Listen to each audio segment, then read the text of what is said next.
Plato's most famous dialogue, The Republic, the theory of ideas, is put to use not only for the logical and semantical purposes that we have just been considering, but also to address problems in epistemology, metaphysics, and ethics. These ramifications of the theory will be considered in later chapters. But the Republic is best known to the world at large, not for its manifold exploitation of the theory, but for the political arrangements that are described in its central books. The official topic of the dialogue is the nature and value of justice.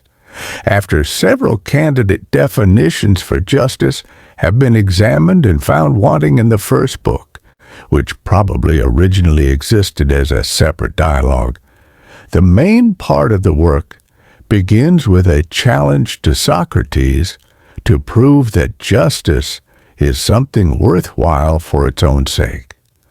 Plato's brothers Glaucon and Adeimantus, who are characters in the dialogue, argue that justice is chosen as a way of avoiding evil. To avoid being oppressed by others, Glaucon says, weak human beings make compacts with each other neither to sever nor to commit injustice. People would much prefer to act unjustly if they could do so with impunity. The kind of impunity a man would have, for instance, if he could make himself invisible so that his misdeeds passed undetected. Adeimantus supports his brother, saying that among humans the rewards of justice are the rewards of seeming to be just, rather than the rewards of actually being just, and with regard to the gods, the penalties of injustice can be bought off by prayer and sacrifice. We shall see how Socrates responds through the remaining books of the dialogue to this initial challenge. Now, in the interests of setting out Plato's political philosophy, we should concentrate on his immediate response. To answer the brothers, he shifts from the consideration of justice or righteousness in the individual person to the larger issue of justice in the city-state. There, he says, the nature of justice will be written in bigger letters and therefore easier to read. The purpose of living in cities is to enable people with different skills to supply each other's needs by an appropriate division of labor. Ideally, if people were content as they once were with the satisfaction of their basic needs, a very simple community would suffice. But in the modern luxurious age, citizens demand more than mere subsistence, and this necessitates more complicated political arrangements, including a well-trained professional army. Socrates now presents a blueprint for a city with three classes. Those among the soldiers best fitted to rule are selected by competition to form the upper class, called guardians. The remaining soldiers are described as auxiliaries, and the rest of the citizens belong to the class of farmers and artisans. How are the working classes to be brought to accept the authority of the ruling classes? A myth must be propagated, a noble falsehood, to the effect that members of the three classes have different metals in their soul, gold, silver, and bronze respectively. Citizens in general are to remain in the class in which they were born, but Socrates allows a limited amount of social mobility. The rulers and auxiliaries are to receive an elaborate education in literature based on a Bowdlerized Homer, music, provided it is martial and edifying, and gymnastics, undertaken by both sexes in common. Women, as well as men, are to be guardians and auxiliaries. But this involves severe restraints, no less than privileges. Members of the upper classes are not allowed to marry. Women are to be held in common, and all sexual intercourse is to be public. Procreation is to be strictly regulated on eugenic grounds. Children are not to be allowed contact with their parents, but will be brought up in public creches. Guardians and auxiliaries may not own property or touch money. They will be given, free of charge, adequate but modest provisions, and they will live in common like soldiers in a camp. The state that Socrates imagines in books 3 to 5 of the Republic has been both denounced as a piece of ruthless totalitarianism and admired as an early exercise in feminism.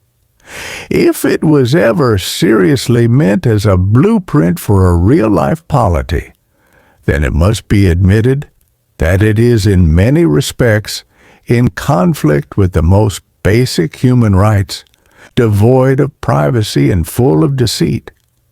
Considered as a constitutional proposal, it deserves all the obloquy that has been heaped on it by conservatives and liberals alike.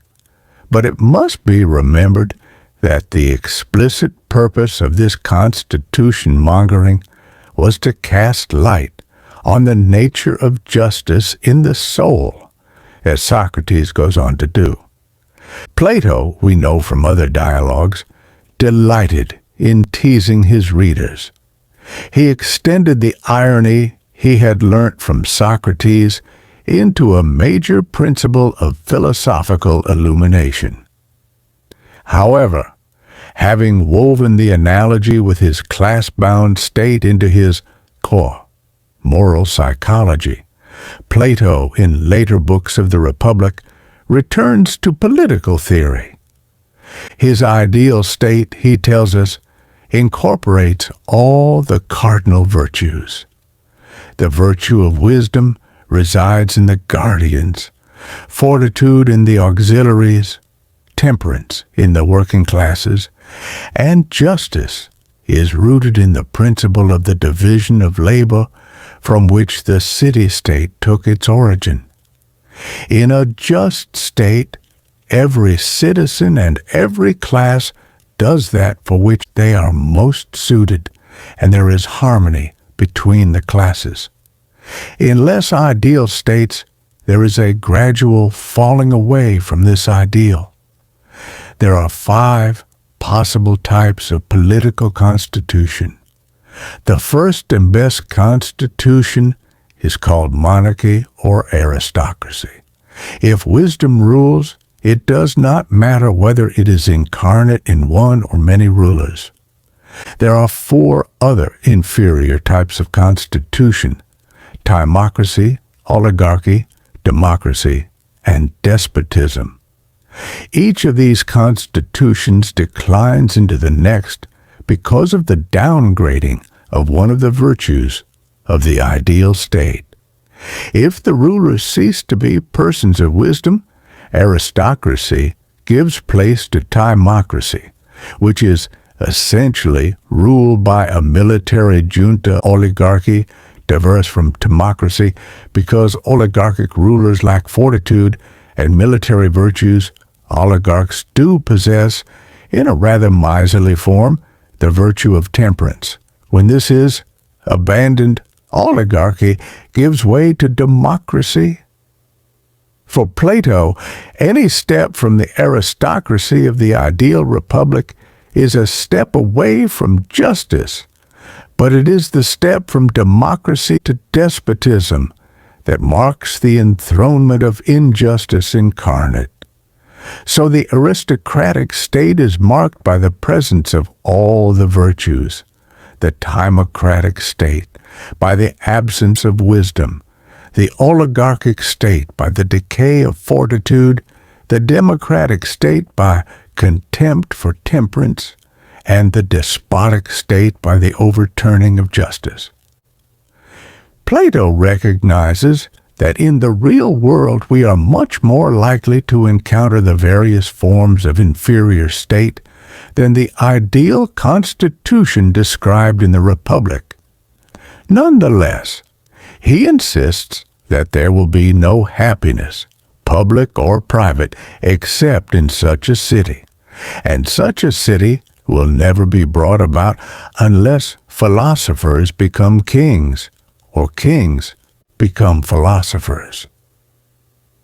Becoming a philosopher, of course, involves working through Plato's educational system in order to reach acquaintance with the ideas,